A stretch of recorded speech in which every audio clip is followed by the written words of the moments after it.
আর নজর রাখবো এই মুহূর্তে পরিযায়ী মামলায় বড়সড় ধাক্কা কেন্দ্রের। পরিযায়ীদের বাংলাদেশে পাঠানোর সিদ্ধান্ত খারিজ, কেন্দ্রের সিদ্ধান্ত খারিজ কলকাতা হাইকোর্টের। অর্ণব এই মুহূর্তে আমাদের সঙ্গে রয়েছেন। অর্ণব, ঠিক কি নির্দেশ দেওয়া হয়েছে?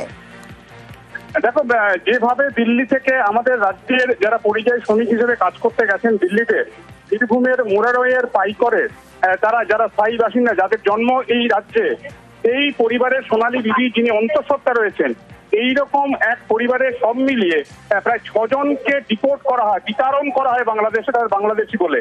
এবং সেই সিদ্ধান্ত বড়সড় গলদ ছিল। এবং যে প্রক্রিয়া, যে পদ্ধতির মধ্য দিয়ে কেন্দ্রের নির্দিষ্ট দপ্তর বা নির্দিষ্ট মন্ত্রক এই কাজ করেছে সেটা ভুলে ভরা।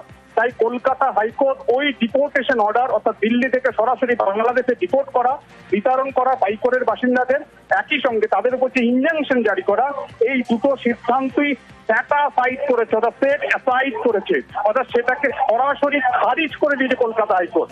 অর্থাৎ এতদিন কেন্দ্রীয় সরকার যে যুক্তি দিচ্ছিল, দিল্লিতে এই পরিযায়ী শ্রমিকদের ডেকে তাদের জিজ্ঞাসাবাদ করেছে, তাদের প্রতি প্রসিডিং হয়েছে, কোনো প্রসিডিং হয়নি।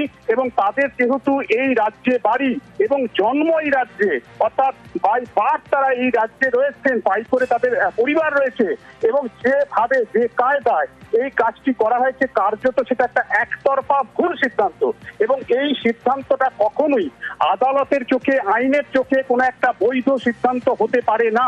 তাই বিচারপতি তপব্রত চক্রবর্তী এবং বিচারপতি ঋতব্রত কুমার মিত্রের ডিভিশন বেঞ্চ কেন্দ্রীয় সরকারের এই ডিপোর্টেশন, অর্থাৎ বীরভূমের পাইকরের বাসিন্দাদের এই বাংলাদেশে বিতরণ করার যে সিদ্ধান্ত, সেই সিদ্ধান্তের কড়া সমালোচনা করে সেটাকে বাতিল করলো।